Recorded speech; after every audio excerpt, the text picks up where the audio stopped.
Assalamualaikum warahmatullahi wabarakatuh. Perkenalkan, kami dari kelompok 4 mata kuliah ilmu pendidikan telah membuat expander yang berisi permasalahan dalam dunia pendidikan.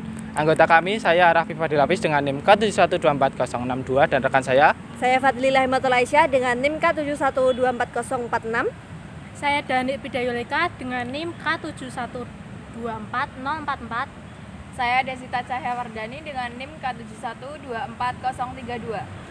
Saya Melda Aurelia dengan NIM akhir K71244049. Nah, di sini kami akan menjelaskan tentang permasalahan dalam dunia pendidikan yang akan dijelaskan oleh masing-masing anggota dari kelompok kami.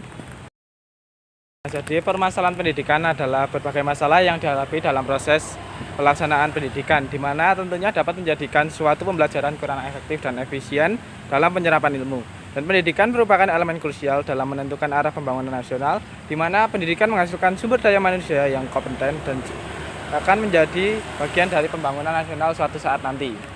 Untuk permasalahan yang pertama ada kurangnya sarana dan prasarana. Sarana dan prasarana menjadi faktor yang sangat diperlukan dalam proses belajar mengajar karena sarana dan prasarana dapat memudahkan para peserta didik untuk menjadi lebih baik lagi dalam belajar. Maka dari itu sarana dan prasarana harus diperhatikan dalam pendidikan.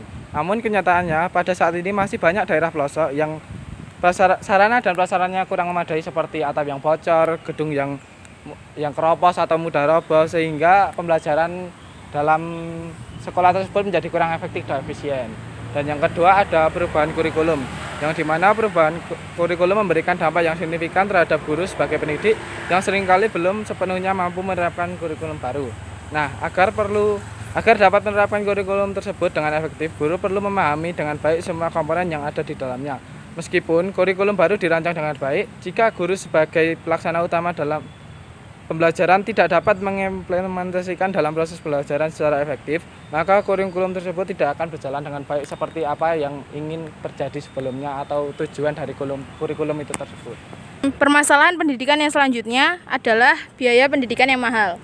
Mahalnya biaya pendidikan di Indonesia menjadi permasalahan serius yang menghambat akses pendidikan berkualitas terutama bagi keluarga berpenghasilan rendah.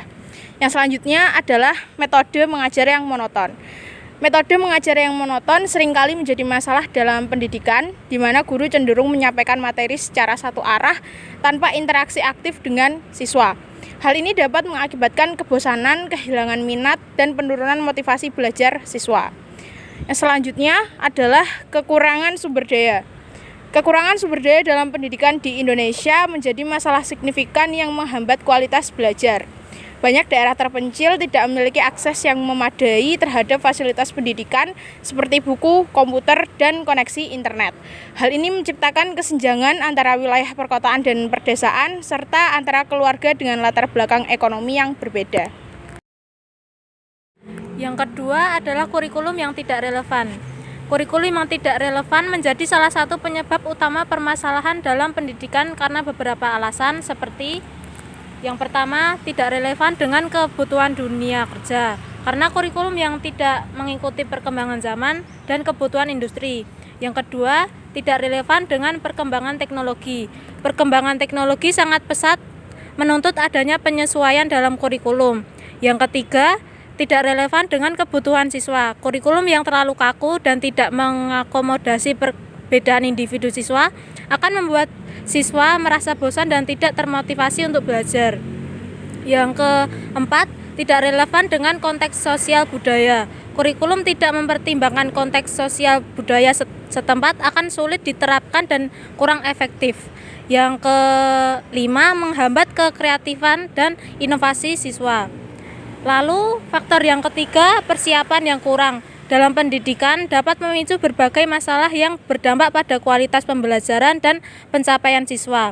Sementara dengan melakukan persiapan yang matang, guru dapat menciptakan lingkungan belajar yang efektif dan menyenangkan sehingga dapat mencapai potensi belajar yang optimal. Yang keempat, ketidakmerataan distribusi guru. Kelas yang terlalu besar membuat guru sulit memberikan perhatian yang cukup kepada setiap siswa. Akibatnya, siswa dengan kesulitan belajar mungkin tidak mendapatkan bantuan yang mereka butuhkan. Selanjutnya yaitu solusi. Yang pertama, peningkatan kesejahteraan guru. Dapat dilakukan yaitu seperti sertifikasi guru. Peningkatan kesejahteraan guru juga akan dicapai melalui skema sertifikasi yang memberikan tunjangan bagi guru yang sudah lulus PPG. Yang kedua yaitu penyediaan bahan pembelajaran.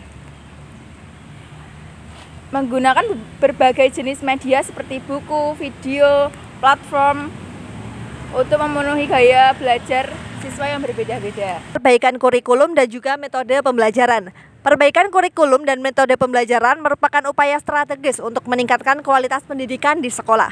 Dalam menghadapi tantangan zaman yang terus berkembang, kurikulum yang bersifat fleksibel dan juga responsif terhadap perubahan kebutuhan masyarakat sangat diperlukan. Sementara itu, metode pembelajaran harus mampu menyesuaikan dengan perkembangan teknologi dan juga karakteristik peserta didik. Yang selanjutnya yakni peningkatan sarana dan juga prasarana. Peningkatan sarana dan prasarana pendidikan merupakan salah satu faktor kunci untuk mengupayakan lingkungan belajar yang optimal. Sarana dan prasarana yang memadai dapat meningkatkan kenyamanan, motivasi, dan juga efektivitas proses belajar mengajar. Perbaikan prasarana seperti penyediaan sanitasi listrik dan aksesibilitas juga berkontribusi pada terciptanya lingkungan pendidikan yang sehat dan juga aman.